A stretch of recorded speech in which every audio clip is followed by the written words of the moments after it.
think you know a man because he controls half the city. Gabriel Costa built an empire on ruthlessness, keeping his ledgers clean and his hands incredibly dirty. But absolute power creates blind spots. He thought he knew everything happening under his own roof. Until a freezing Tuesday at 2 a.m, when he walked into his desolate underground garage and found the one woman who kept his chaotic life in order, curled up in the back of a beat-up sedan. The underground parking garage beneath Costa Enterprises smelled of damp, concrete old motor oil and the faint metallic tang of city rain. It was 2:14 a.m. Gabriel Costa walked out of the private elevator, the heavy steel doors sliding shut behind him with a dull thud. His footsteps echoed in the cavernous, empty space. He had dismissed his security detail 3 hours ago, when you spent your days managing the volatile tempers of harbor smugglers and union bosses. Solitude was a rare commodity. He liked the quiet. He liked the cold. He unbuttoned his charcoal overcoat, reaching into his pocket for the keys to his armored SUV. The lights overhead buzzed a sickly, yellow, fluorescent hum that flickered off the hoods of the few cars left in the executive lot. That was when he saw it. Parked 3 spots down from his Rover was a 2008 Honda Civic.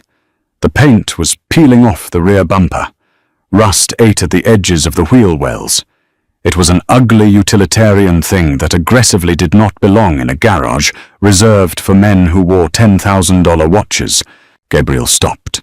His hand instinctively drifted to the leather holster resting against his ribs beneath his suit jacket. In his world, anomalies were threats. A car that shouldn't be there was a potential car bomb. A shadow that lingered too long was a hitman. He moved silently, closing the distance between himself and the Honda. The first thing he noticed was the windows. They were entirely fogged over from the inside. Condensation beaded on the glass, trailing down in thin, watery streaks. Someone was in there. Someone breathing. Gabriel stepped to the driver's side window. He didn't draw his weapon, but his thumb rested on the safety. He wiped a hand across the wet glass, clearing a 6-inch circle of visibility. He looked inside. His grip on the gun loosened. His brow furrowed. Curled in the back seat, buried under a faded wool trench coat and a cheap plaid blanket, was Nora Hayes, his secretary. Gabriel stared. For a long 10 seconds he just stared. Nora was a fixture in his life. She was the immovable object against which the chaotic force of his criminal syndicate broke. She managed his schedule, filtered out the sycophants, and served him espresso with a level of detached professionalism that he found immensely reassuring. She was 30, fiercely competent, and guarded her personal life like a state secret. Right now she was shivering. Even through the thick glass, he could see the tremors racking her small frame. She was wearing grey sweatpants and a heavy turtleneck. Her knees were pulled up to her chest, her blonde hair spilling haphazardly across a makeshift pillow fashioned from a rolled-up blazer. The temperature down here was hovering just above freezing. Gabriel rapped his knuckles against the glass. 3 sharp, authoritative knocks. Inside the car, Nora violently jolted awake. The blanket slipped. He saw the sheer, unadulterated panic in her eyes before she scrambled to sit up, her hands flailing in the dark. She looked terrified, like a cornered animal expecting a strike. When her eyes finally focused on the man standing outside her window, the terror morphed into something else. Mortification. Gabriel watched as she scrambled over the center console, practically falling into the driver's seat. She turned the key in the ignition. The engine choked, sputtered, and finally turned over with a pathetic rattle. She rolled the window down exactly 3 inches. A blast of freezing, stale air hit Gabriel's face. "Mr. Costa," she said. Her voice was raspy, thick with sleep and cold. She cleared her throat, straightening her posture as if she were sitting at her mahogany desk on the 50th floor instead of shivering in a rusted Honda. "Good morning," or "Good night." "Nora," Gabriel said. His voice was a low, gravelly baritone that usually sent grown men scrambling for excuses. He didn't raise it. He didn't need to. "What the hell are you doing?" She didn't look him in the eye. She stared at the steering wheel, her knuckles white as she gripped the worn leather cover. "I was working late, on the Port Authority manifests. I got tired. I didn't want to risk driving home exhausted, so I thought I'd just close my eyes for a minute." It was a smooth lie, delivered with the same flat, efficient cadence she used when telling a persistent capo that Mr. Costa was unavailable. But Gabriel didn't build a criminal empire by taking people at their word. He looked at the condensation on the windows. He looked at the heavy blanket, the rolled-up blazer. This wasn't a spontaneous nap. This was a setup. "It's 38 degrees outside Nora," Gabriel said, leaning down slightly so he was at eye level with the crack in the window. "You're sleeping in a car in November." "The heater works," she said quickly. "The car was off. I turn it on periodically." She finally looked at him. Her lips were distinctly blue. Her eyes were red-rimmed and exhausted. "I'm fine, Mr. Costa. Really. I was just about to head home anyway." She shifted the car into drive. The transmission clunked heavily. Gabriel put a hand on the frame of the window. Not forcefully, but enough to let her know she wasn't dismissed. "Where is home, Nora?" The question hung in the freezing air. For a fleeting second, the professional mask cracked. He saw a flash of raw, desperate panic. Then it slammed shut. "Astoria." She lied, smoothly, practiced. "It's a long drive. Good night, Mr. Costa. I'll have your coffee ready by 7. She tapped the accelerator. Gabriel pulled his hand back, letting her go. He stood in the damp, empty garage and watched the taillights of the Honda fade up the concrete ramp. He didn't believe a word she said. Gabriel walked to his Rover, got in, and slammed the heavy door. The silence of the insulated cabin was deafening. He started the engine, the heater immediately blasting warm air. He sat there for a long time, staring at the empty parking spot where her car had been. In his line of work, people lied to him every day. They lied for money. They lied for power. They lied to save their own lives. He had never seen someone lie out of sheer, absolute shame. The penthouse office of Costa Enterprises was a masterclass in intimidation by design. Floor-to-ceiling windows overlooked the sprawling Manhattan skyline, offering a god's-eye view of the city Gabriel held by the throat. The floors were imported dark oak, the walls paneled in acoustic wood to ensure what was said in this room stayed in this room. At 7:30 a.m. sharp, the heavy double doors opened. Nora walked in. She was carrying a ceramic cup and saucer, perfectly balanced.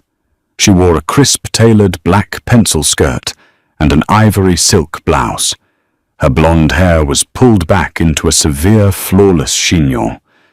Not a single strand was out of place. Her makeup was immaculate, hiding the dark circles he had seen just 5 hours prior. "Double espresso," Nora said, setting the cup on the exact center of his leather blotter. "No sugar. The quarterly projections from the docs are in the red folder." Don Rossi called twice. "I told him you were in a meeting." He sounded irritated. "I suggest calling him back before noon to soothe his ego." Gabriel sat in his high-backed chair, his hands steepled in front of him. He didn't look at the files. He didn't look at the coffee. He looked at her. "Thank you, Nora." She nodded once, a crisp, efficient movement, and turned to leave.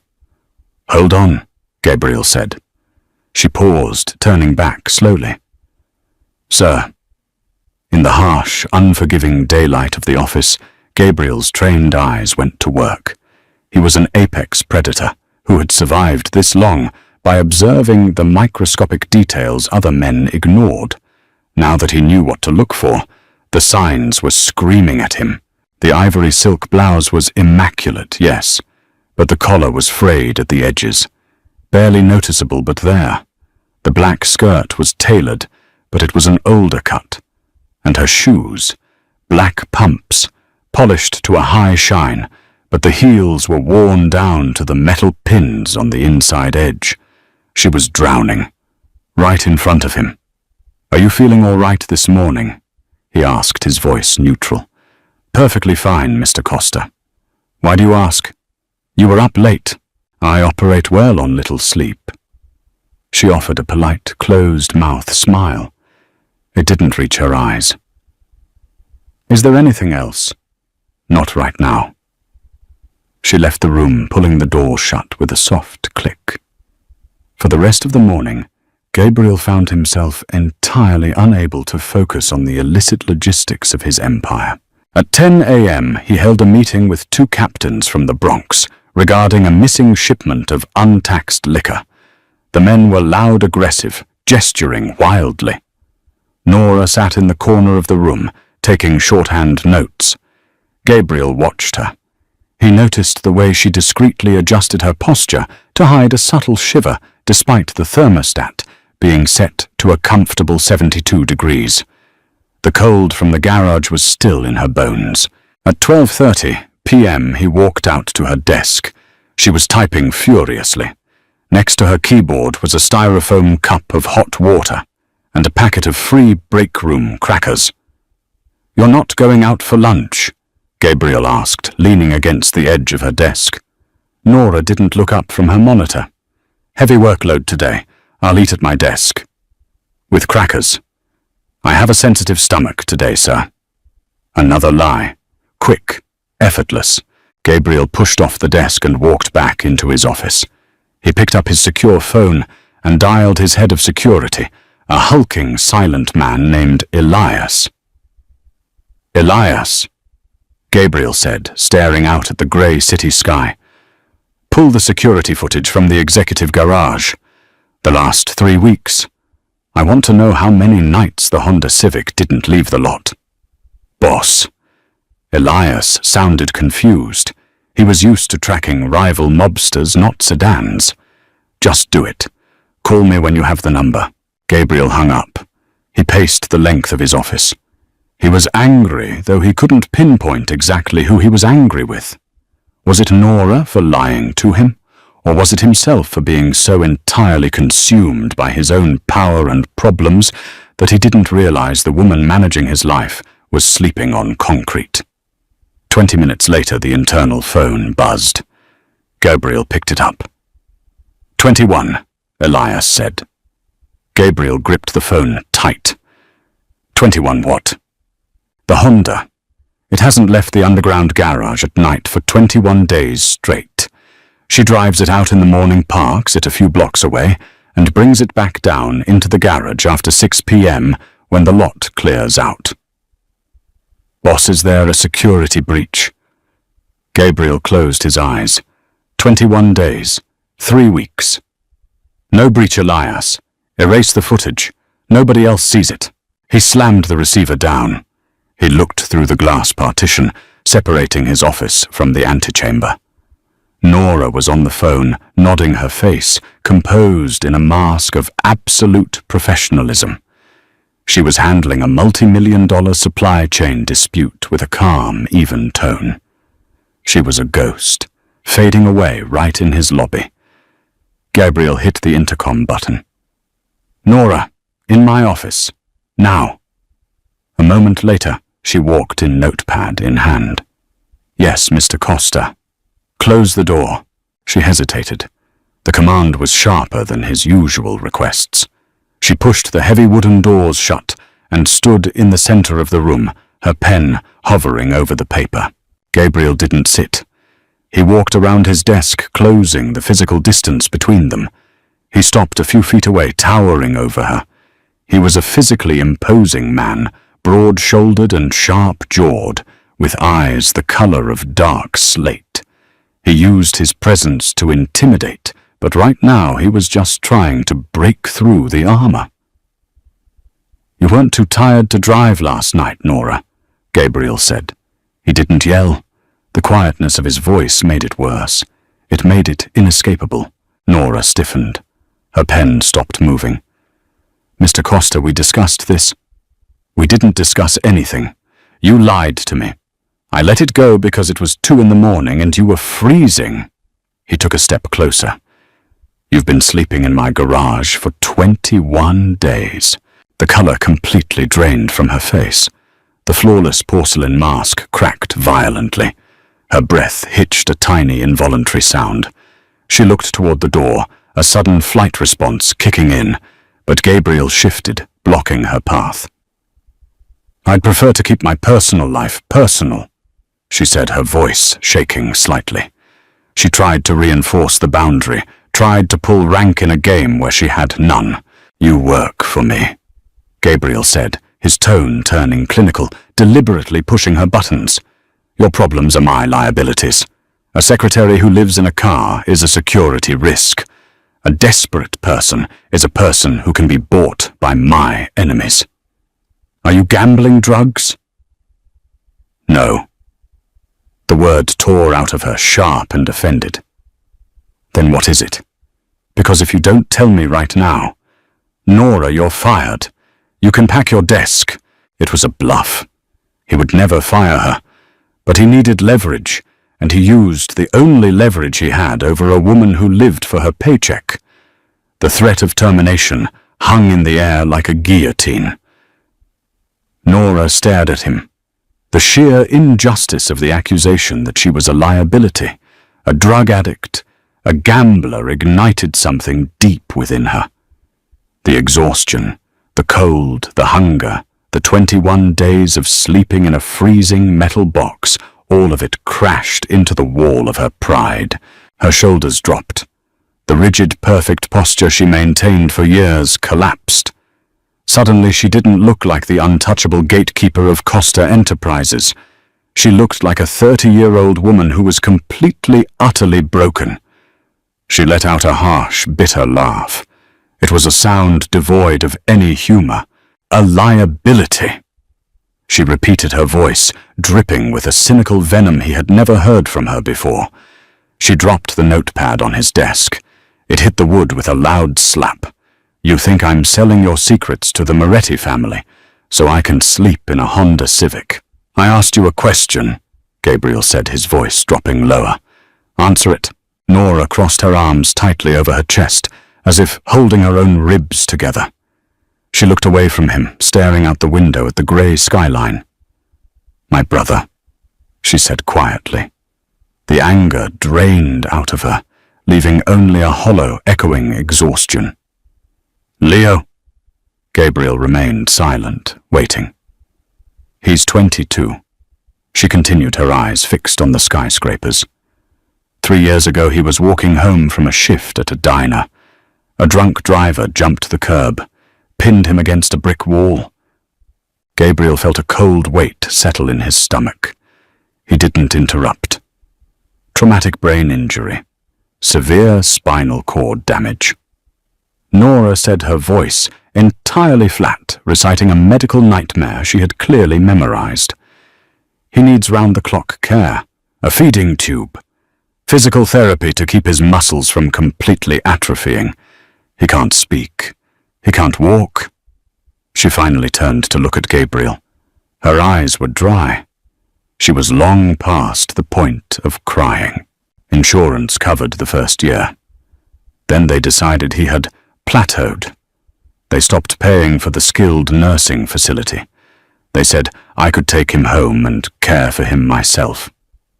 She let out another breathy, humorless laugh. I work 60 hours a week for you, Gabriel. How exactly am I supposed to turn him every 2 hours so he doesn't get bed sores? Gabriel stared at her. He orchestrated multi-million-dollar deals, manipulated politicians, and controlled illicit trade routes. But the math of poverty, the brutal, uncompromising arithmetic of a normal, desperate life, was something alien to him. "So you pay out of pocket," Gabriel said. It wasn't a question. "The facility costs $4,200 a month," Nora said, her chin lifting slightly. "My take-home pay here is $5,500. That leaves me $1,300 for rent, food, gas, and utilities in New York City." She took a step toward him. All the professional deference was gone. She was a woman fighting a war he couldn't comprehend. "I made it work," she said, her voice hardening. "I lived in a studio in Queens. I ate ramen. I walked to the train. I made it work for 2 years. But 3 weeks ago, my landlord sold the building. The new owners raised the rent by $800 a month. I couldn't pay it. They served an eviction notice." Gabriel felt a strange, suffocating tightness in his chest. "Why didn't you ask for an advance A raise? Why didn't you come to me?" "Because you're a mafia boss, Gabriel," she snapped, using his first name, her volume finally rising. "You aren't a charity. You don't hand out money without strings attached. If I ask you for help, I owe you. And I have seen what happens to people who owe you." The truth stung. It was a vicious, accurate assessment of exactly who he was. "So I packed my clothes into my trunk." Nora continued, her voice dropping back to a tired whisper. "I kept the gym membership so I can shower before I come to work. I sleep in the garage because it's secure and there are no cops to tap on my window and tell me to move along. Leo is safe. He's in a clean bed. He has nurses. That's all that matters." She looked at him, utterly defiant, daring him to pity her. "Do the math, Gabriel. There is no drug habit. There is no gambling debt. There is just a broken system and a sister trying to keep her brother alive. So if you want to fire me because I'm a liability, then fire me. I'll find another job. I'll park on the street." She stopped talking. The silence in the massive office was deafening. Gabriel Costa stood frozen. He was a man who commanded a small army, a man who possessed enough wealth to burn it just to stay warm.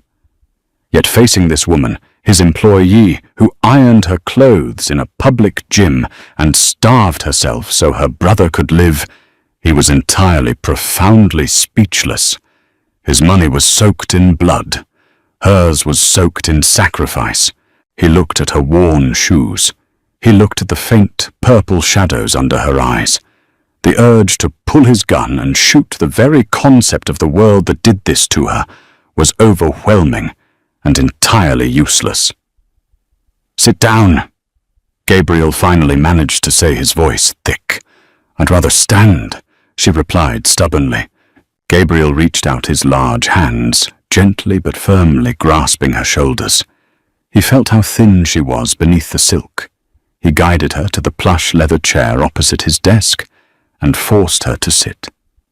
He didn't walk behind his desk. He knelt in front of her, the thousands of dollars of tailoring in his suit straining against the movement.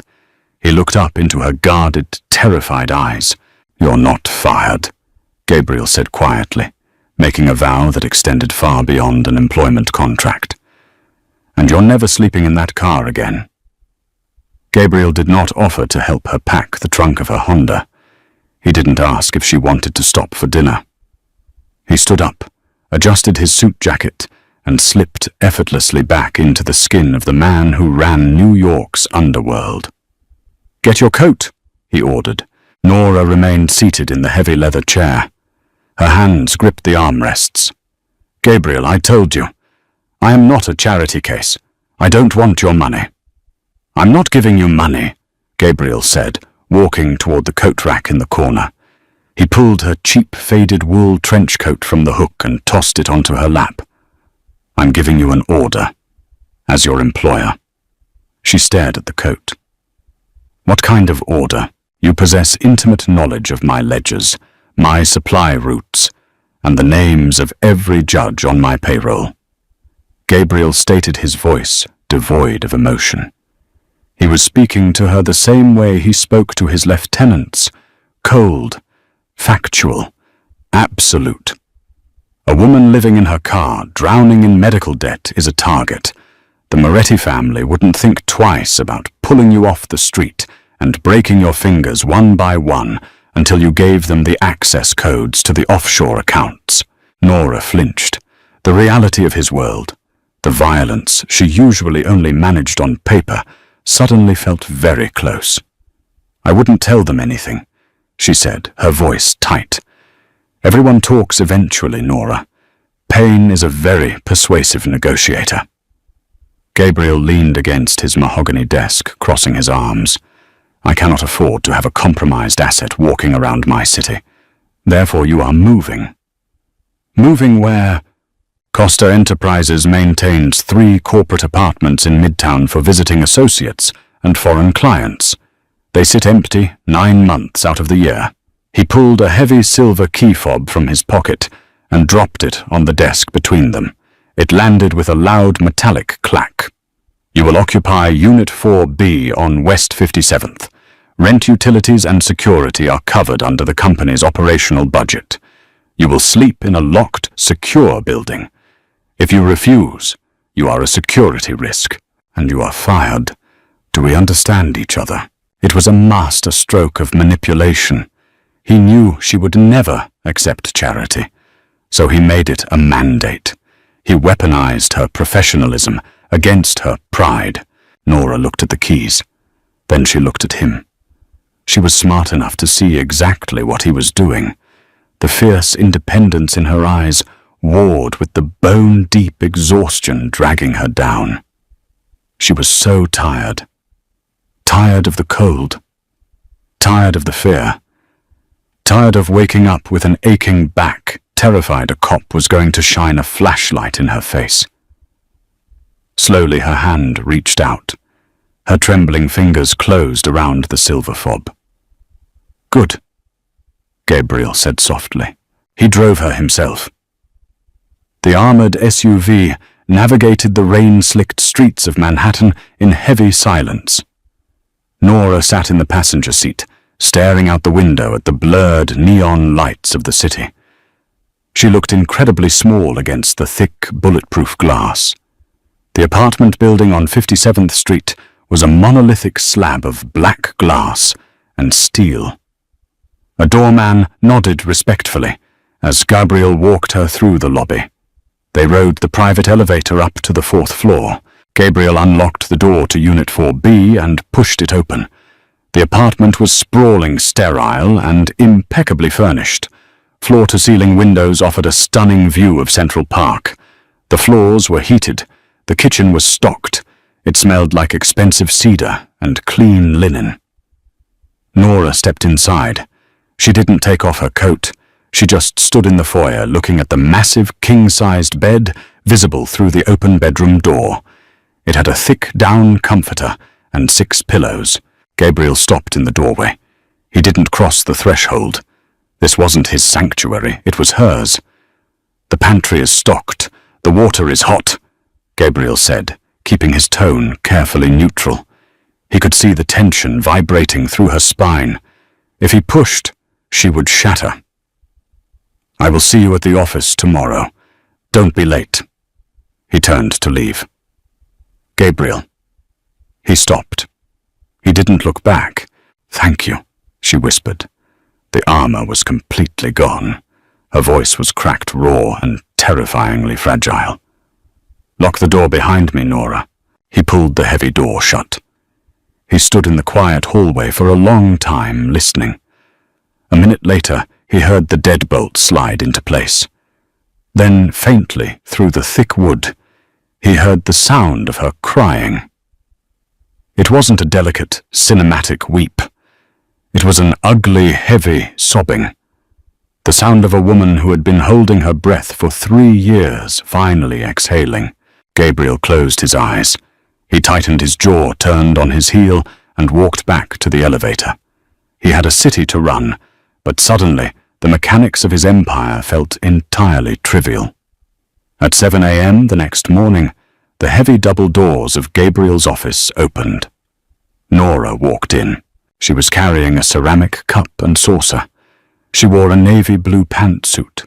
Her hair was pulled back in the same severe chignon. But the ghost was gone.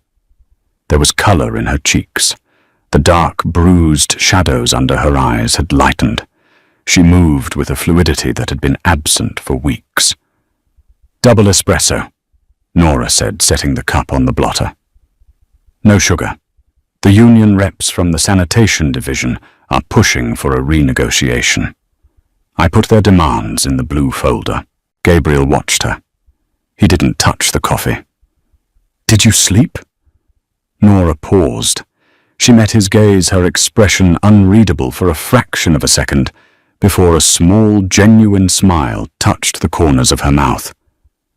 "For 9 uninterrupted hours. The mattress is very secure, Mr. Costa." "Glad to hear the company assets are functioning," he replied smoothly. "Is there anything else?" "Clear my schedule until 2 o'clock. I have an off-site meeting." "Understood." When she left, Gabriel didn't look at the union demands. He put on his coat and headed down to the garage. He didn't take his driver. He drove himself. The Oakwood Care Facility was located in a quiet, affluent suburb of Westchester. It was a sprawling campus of manicured lawns and brick buildings, smelling aggressively of bleach and lemon floor wax. It was the kind of place that charged exorbitant amounts of money to make death and tragedy look palatable to rich families. Gabriel walked into the main lobby. His tailored suit and quiet, predatory grace made the receptionist instantly sit up straighter. "Can I help you, sir?" she asked, her voice faltering slightly. "I need to speak with the facility administrator." Now. 10 minutes later, Gabriel was sitting across from a balding, nervous man named Arthur Pendleton. Pendleton's office was decorated with golf trophies and framed medical degrees. He kept adjusting his tie, clearly unsettled by the heavy, unblinking stare of the man sitting opposite him. "Mr. Costa, I don't quite understand," Pendleton said, shuffling a stack of papers. "You're inquiring about the account of Leo Hayes." "I'm not inquiring," Gabriel said softly. "I'm concluding." Concluding. Gabriel reached into his breast pocket and pulled out a sleek black checkbook. He unscrewed a gold fountain pen. "Leo Hayes requires 24-hour skilled nursing physical therapy and a feeding tube. The cost is $4,200 a month. I am writing a check to cover his care for the next 10 years. In full." Pendleton's jaw dropped. He scrambled for a calculator on his desk. "So 10 years, that's over $500,000. We don't usually accept lump sums of that magnitude without—" "You accept it today?" Gabriel interrupted his voice, dropping an octave. "You will apply it directly to the Hayes account, and you will upgrade his room to a private suite with a window overlooking the gardens. You will assign your best physical therapists to him, not the interns. If he so much as gets a rash from a rough blanket, I will come back here, and we will have a very different kind of conversation. Do you understand my terms, Arthur?" Pendleton swallowed hard, looking at the dead, shark-like emptiness in Gabriel's eyes. "Yes. Yes, absolutely, Mr. Costa. But what should I tell his sister Miss Hayes handles his billing? She will notice the balance is 0.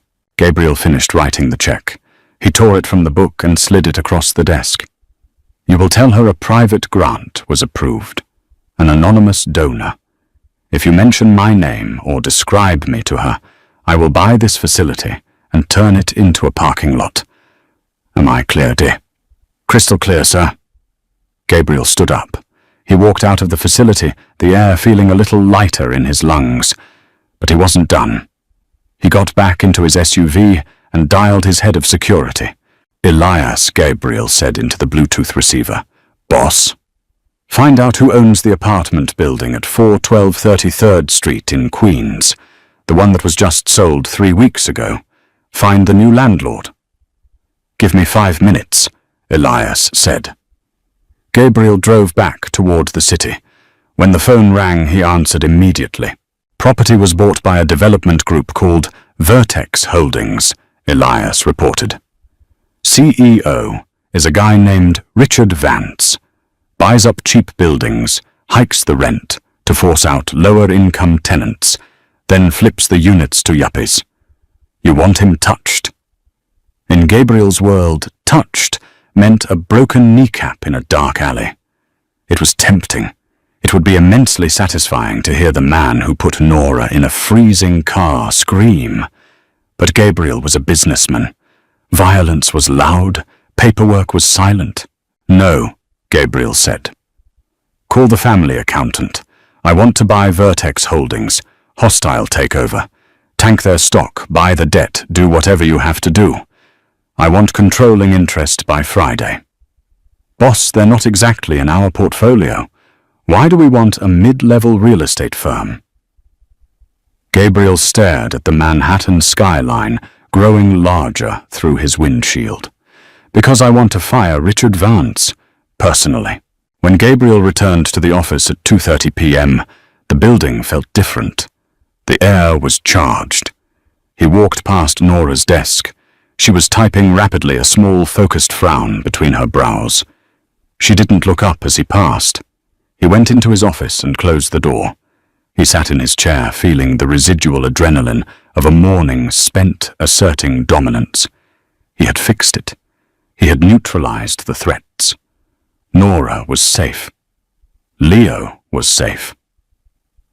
The ledger was balanced. But as the afternoon wore on, Gabriel realized something profoundly unsettling. He didn't want to just be her employer anymore. For 3 years he had watched her. He had admired her efficiency, her sharp wit, the way she could stare down a mob captain twice her size without blinking.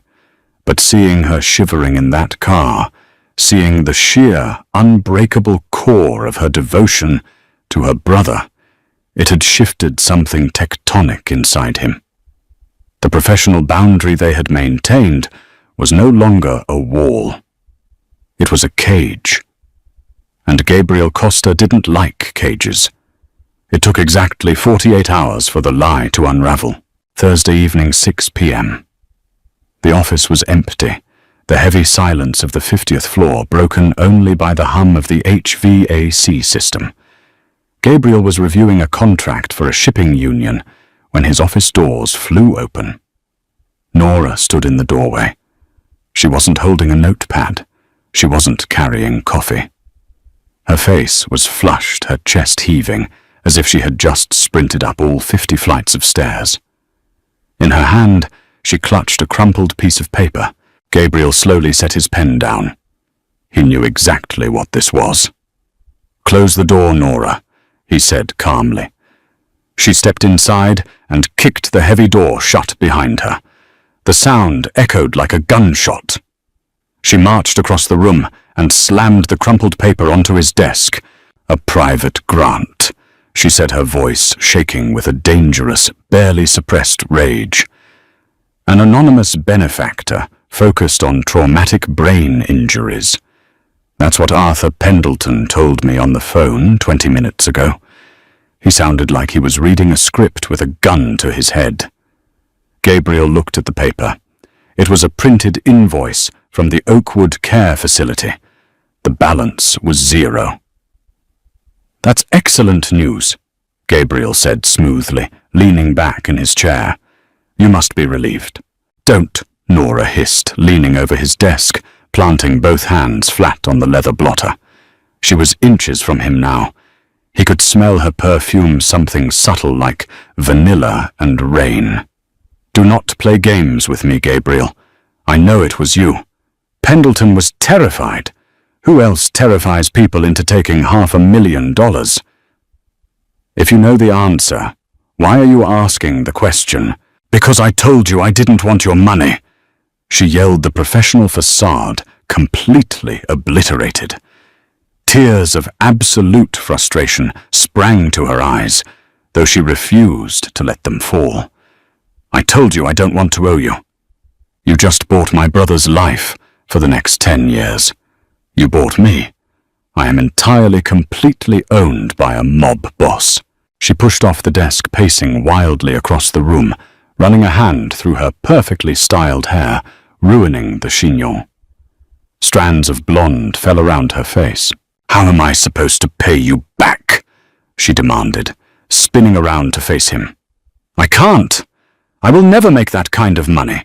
You just trapped me. You gave me an apartment I can't afford, and paid a medical bill I can't touch. What do you want from me, Gabriel? My loyalty. You already had it. My life, you have that too. What is the price for this?" Gabriel watched her panic. He watched the frantic, desperate math going on in her head, trying to calculate a debt that couldn't be quantified. He stood up. He walked around the desk. He didn't rush. He moved with the slow, deliberate intent of a predator cornering its prey, but there was no malice in his eyes, only a deep, heavy certainty. Nora backed up until her shoulders hit the acoustic wood paneling of the wall. She was trapped. Gabriel stopped just a foot away from her. The physical proximity was overwhelming. He was a head taller than her, broad and solid, radiating heat in the cool office. "Stop doing the math, Nora," he said, his voice a low, rough rumble. "I have to," she whispered, her chest rising and falling rapidly. "Nothing is free, especially not in your world." Gabriel reached out. He didn't grab her shoulders this time. He raised his hand and gently, almost hesitantly, brushed a stray lock of blonde hair behind her ear. His knuckles grazed the soft skin of her cheek. Nora gasped quietly, her breath hitching at the unexpected tenderness of the touch. Her eyes widened, staring up into his dark, slate-colored gaze. "You're right," Gabriel said softly. "Nothing is free. But you're looking at the wrong ledger." He stepped closer, invading her space entirely. The scent of his expensive cologne sandalwood and something distinctly metallic like cold steel enveloped her. "When I saw you in that car," Gabriel continued, his thumb gently stroking her jawline, feeling the erratic hammering pulse at the base of her throat, "I realized that for 3 years I have trusted you with my empire. I have trusted you with my freedom. I have trusted you with my life, and I was too blind to see that you were breaking yourself to survive." Nora's lips parted, but no sound came out. The anger was evaporating, replaced by a terrifying, suffocating vulnerability. This wasn't charity. "Nora," he murmured, his face so close to hers that she could feel the warmth of his breath. "This was me taking care of what is mine. You protect me out there. You manage the chaos. Let me protect you. Let me manage this." "Gabriel." She breathed his name, slipping out as a plea. She didn't know if she was begging him to stop or begging him to hold her.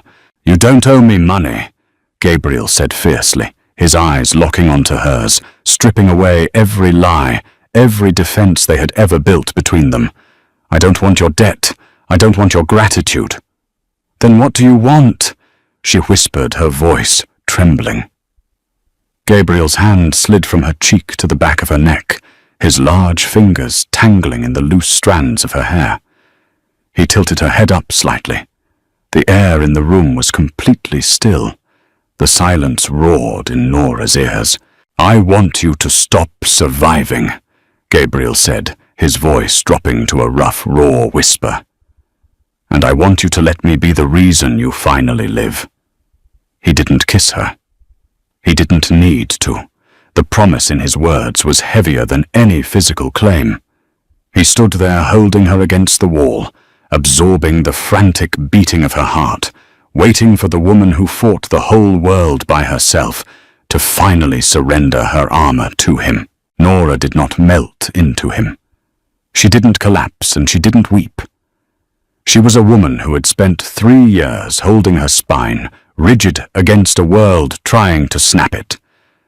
But as Gabriel's hand rested on the back of her neck, his thumb tracing the frantic pulse beneath her jaw, Something fundamental shifted in the quiet space between them. The frantic calculations in her head stopped. The crushing, suffocating ledger she had carried for over 1,000 days simply vanished. She looked up into Gabriel's dark slate eyes. She saw the absolute, terrifying sincerity there. He wasn't playing a game. He wasn't collecting a debt. He was claiming her yes, but he was also laying his own neck bare. Nora slowly raised her hand. Her fingers closed around his wrist.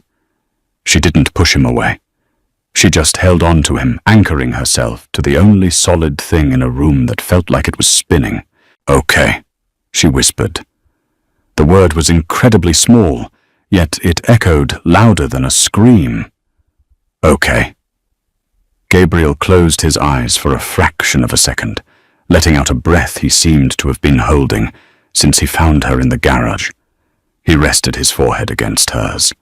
They stood there in the silence of the 50th floor, two people who orchestrated chaos for a living, finding a singular moment of absolute stillness. 3 days later, the stillness was violently replaced by the brutal machinery of Costa Enterprises. It was 10 a.m. on a Friday. The boardroom was entirely encased in glass, hovering over the city like a predatory bird. Nora sat at the end of the long mahogany table. Her posture was flawless. Her notepad was open. Her pen was poised. Opposite her sat Richard, the CEO of Vertex Holdings, the man who had bought her apartment building in Queens, the man who had doubled the rent and served the eviction notice that put her in a freezing car. Richard was sweating through his expensive, poorly tailored suit. He sat flanked by two nervous lawyers. They were supposed to be here for a standard real estate acquisition meeting. They thought they were selling a block of commercial properties to a shell company. They had no idea they were sitting in the viper's nest until Gabriel Costa walked into the room. Gabriel didn't wear a jacket. His dress shirt was crisp, his sleeves rolled up to the forearms, revealing the faint, faded ink of a life he had mostly left behind. He walked to the head of the table. He didn't sit. He picked up a thick, leather-bound folder that Nora had prepared that morning. "Mr. Costa," Richard stammered, standing up awkwardly. I was told I was meeting with the acquisitions director of Apollo Capital." "Apollo Capital is a subsidiary of Costa Enterprises," Gabriel said smoothly. He opened the folder. He didn't look at Richard. "Sit down." Richard sat, heavily. "At 9 a.m. this morning." Gabriel began his voice, a low rhythmic cadence that commanded the entire room. "Costa Enterprises finalized the purchase of 74% of Vertex Holdings' outstanding debt. We also leveraged a buyout of your 3 largest shareholders. As of 1 hour ago, I own 81% of your company." Richard's face drained of color. He looked at his lawyers. They stared at their own laptops, suddenly fascinated by their keyboards. In the corporate world, this was a slaughter. "I don't understand," Richard gasped, pulling a handkerchief from his pocket and dabbing his forehead. "Vertex is a mid-level residential firm.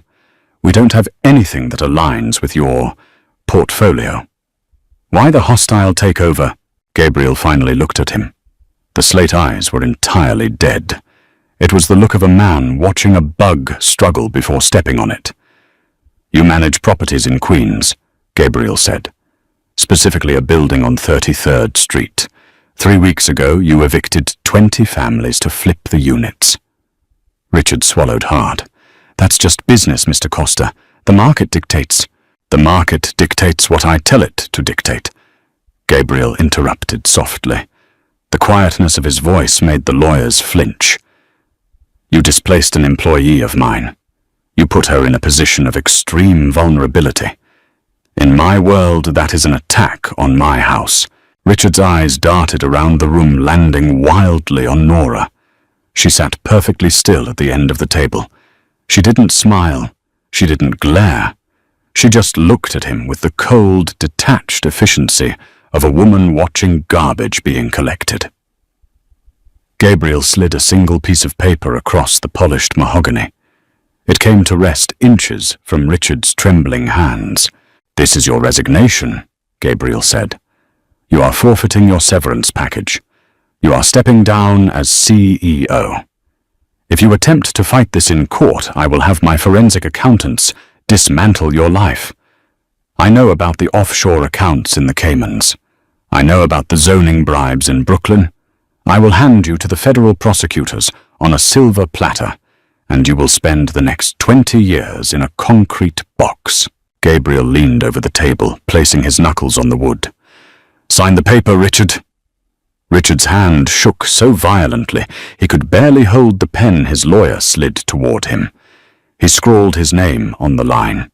He stood up, looking like a man who had just survived a car crash and stumbled out of the boardroom. The lawyers scurried out after him like frightened rats. The heavy glass door clicked shut. The room was silent. Gabriel stood at the head of the table. He picked up the signed resignation and looked at Nora. She set her pen down. The professional mask she wore so flawlessly slowly peeled away, revealing the stunned, awestruck woman underneath. She had spent her entire adult life feeling powerless against men in suits who dictated the rules of her survival.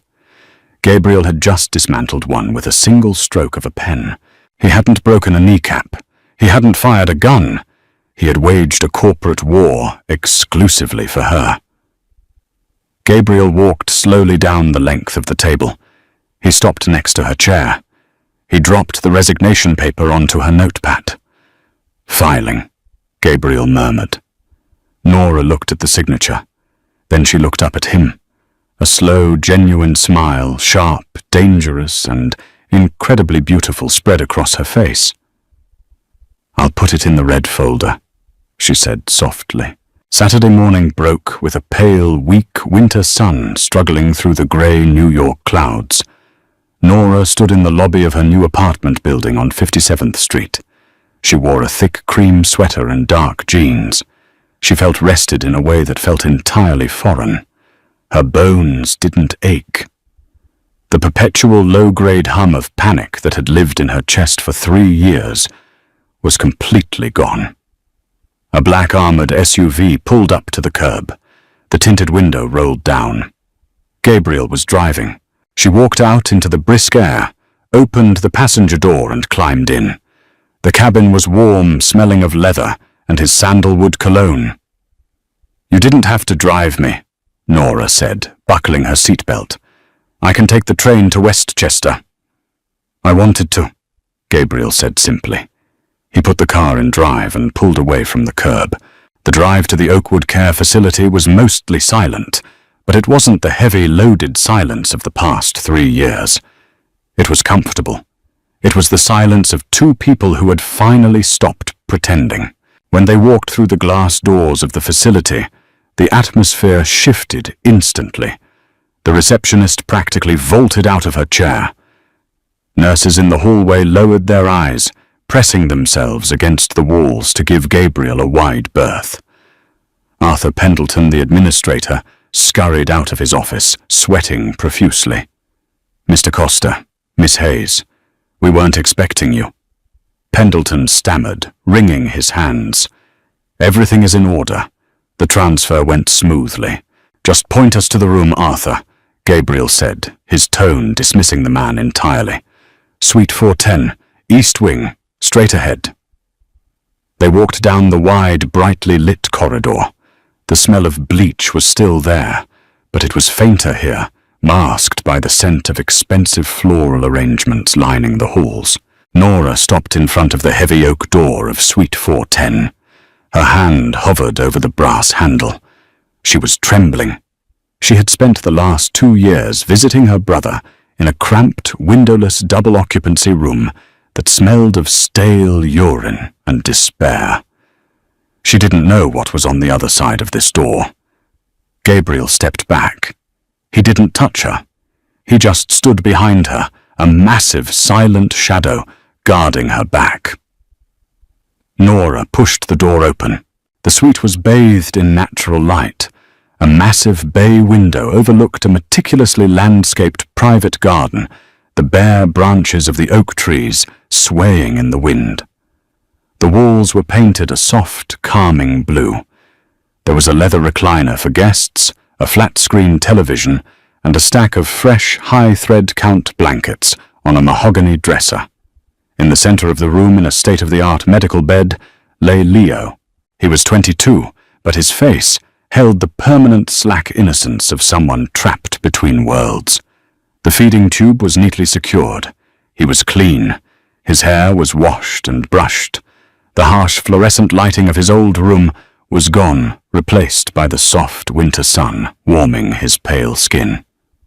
Sitting beside the bed was a private nurse in pristine scrubs, gently massaging Leo's atrophied hand to promote circulation. She stood up immediately as they entered. "Miss Hayes," the nurse said warmly. "I'm Sarah. I'm Leo's primary care specialist. He's been doing wonderfully today. His vitals are perfect." Nora couldn't speak. The knot in her throat was so large, so jagged, it felt like swallowing glass. She walked slowly toward the bed. She reached out her trembling fingers, gently brushing the hair back from her brother's forehead. Leo's eyes were open.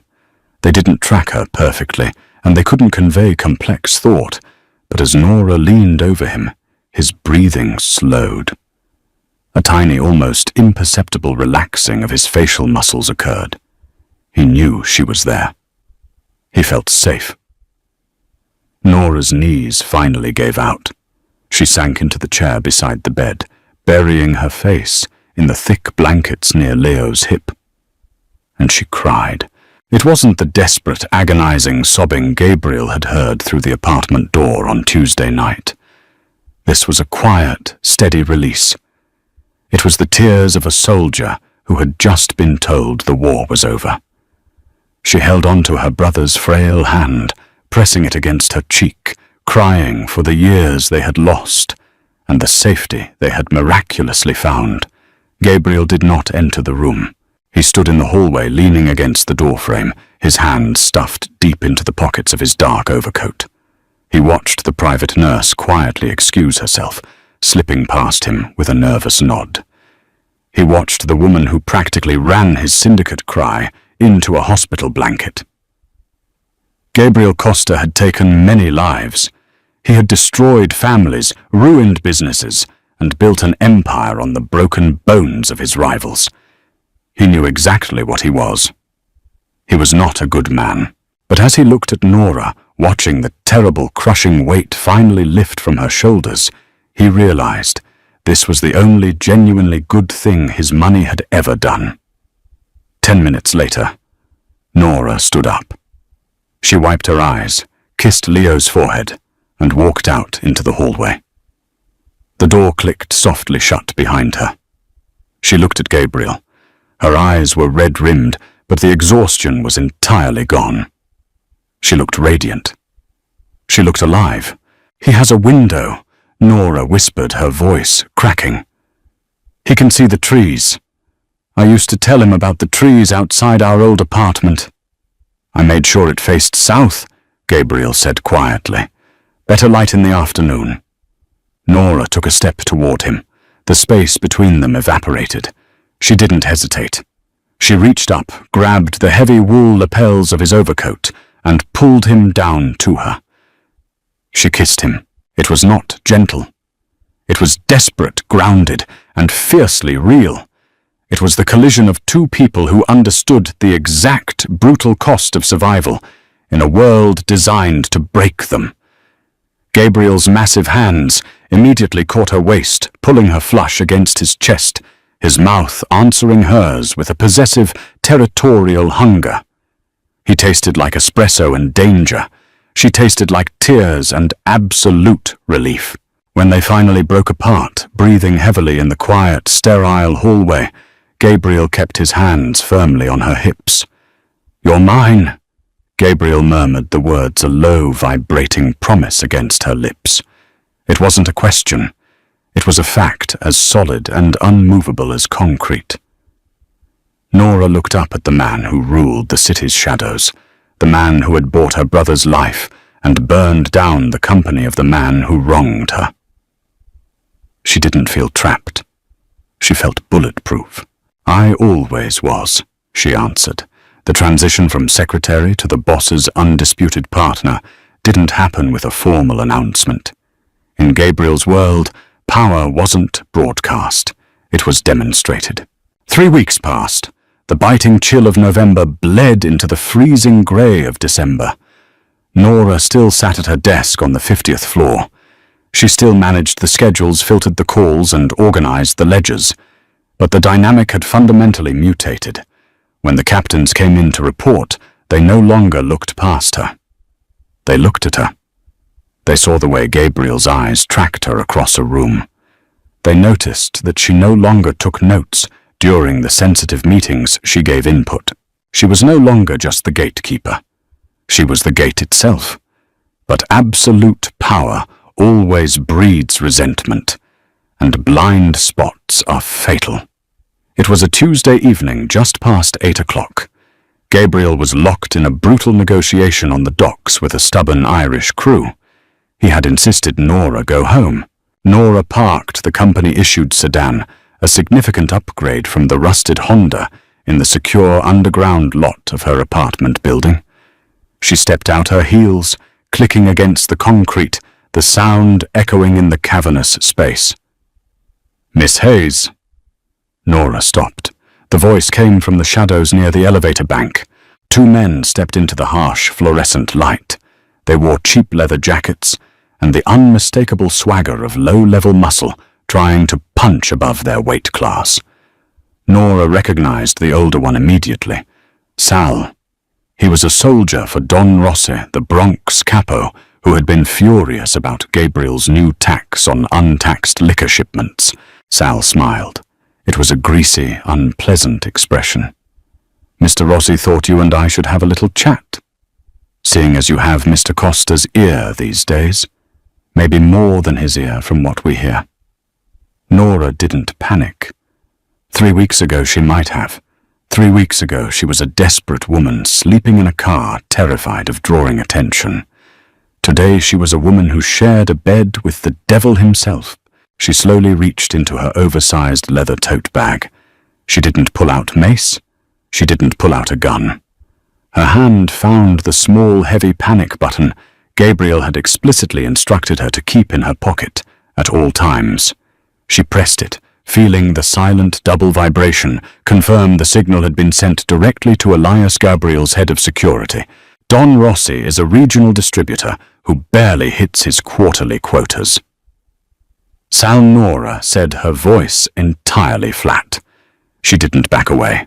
She stood her ground, holding her bag perfectly still. If he has a grievance regarding the shipment taxes, he can submit a formal request for a sit-down. Cornering me in a parking garage is not a negotiation tactic. It's a suicide note. Sal laughed, looking at his partner. Listen to her. She reads a few ledgers and thinks she's a made man. He took a step closer, pulling a heavy black switchblade from his pocket. The blade flicked open with a sharp snick. Rossi wants the tax dropped. You're going to tell your boss that he's pushing too hard.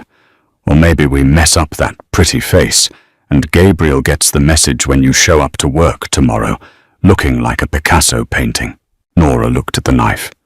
Then she looked Sal dead in the eyes. Sal. Nora said, her tone almost conversational. Gabriel is currently at Pier 42.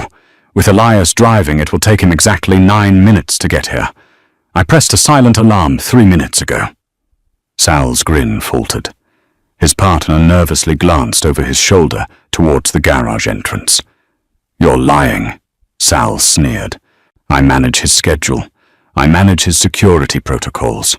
Do you honestly think Gabriel Costa lets the woman he sleeps with walk around this city unprotected? Nora tilted her head. The absolute chilling certainty in her voice made the 2 thugs freeze. You have 6 minutes left, Sal. When he arrives, he won't yell. He won't ask questions. He will draw his weapon, and he will put a hollow point bullet through your kneecap. and then he will let Elias deal with the rest of you in a soundproof room. She checked her watch, a Cartier piece Gabriel had bought her last week. 5 minutes and 40 seconds, Nora corrected calmly. If I were you, I would run. And I would tell Don Rossi to enjoy early retirement, because by tomorrow morning, Gabriel is going to dismantle his entire operation in the Bronx. Sal stared at her. He saw no fear. He saw only a terrifying, clinical reflection of the man who ran the city.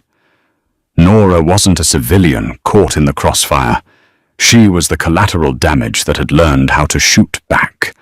The sound of tires screeching violently against concrete echoed down the ramp. A black SUV tore into the underground lot, taking the corner so fast the chassis groaned. It slammed on the brakes 50 feet away, the headlights blindingly bright, illuminating the two thugs like deer in the headlights. The driver's side door didn't even fully open before Gabriel was out of the vehicle. He moved with a terrifying, predatory speed. His overcoat flared out behind him. The heavy matte black handgun was already drawn and leveled perfectly at Sal's chest. The air in the garage seemed to instantly drop 10 degrees. Gabriel didn't shout a warning. He didn't ask them to drop the weapon. His finger tightened on the trigger. "Gabriel!" Nora's voice rang out sharp and authoritative, cutting through the heavy silence. "Stop!" Gabriel froze. The gun didn't waver a millimeter, but his eyes flicked to Nora.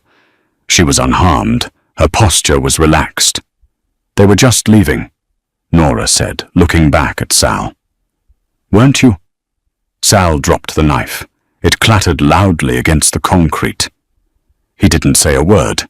He and his partner turned and ran toward the emergency stairwell, shoving each other in their panic to escape the absolute death standing 20 feet away. The heavy metal door banged shut behind them. Gabriel slowly lowered his weapon, engaging the safety. He didn't put it away. He walked over to Nora, his chest heaving, his eyes scanning her face, her neck, her hands looking for blood. "Did they touch you?" Gabriel demanded, his voice a gravelly, guttural rasp. "No." Gabriel reached out his free hand, gripping the back of her neck, pulling her forehead against his chest. He closed his eyes, his breathing slowly regulating as he felt the steady, calm rhythm of her pulse. He had broken every speed limit in Manhattan, a cold, blinding panic gripping his chest the moment the alert hit his phone. "I had it handled," Nora said softly, her voice muffled against his coat. Gabriel let out a short, dark laugh, stepping back to look at her. "I know you did. You terrified them more than the gun did. You told them I was coming."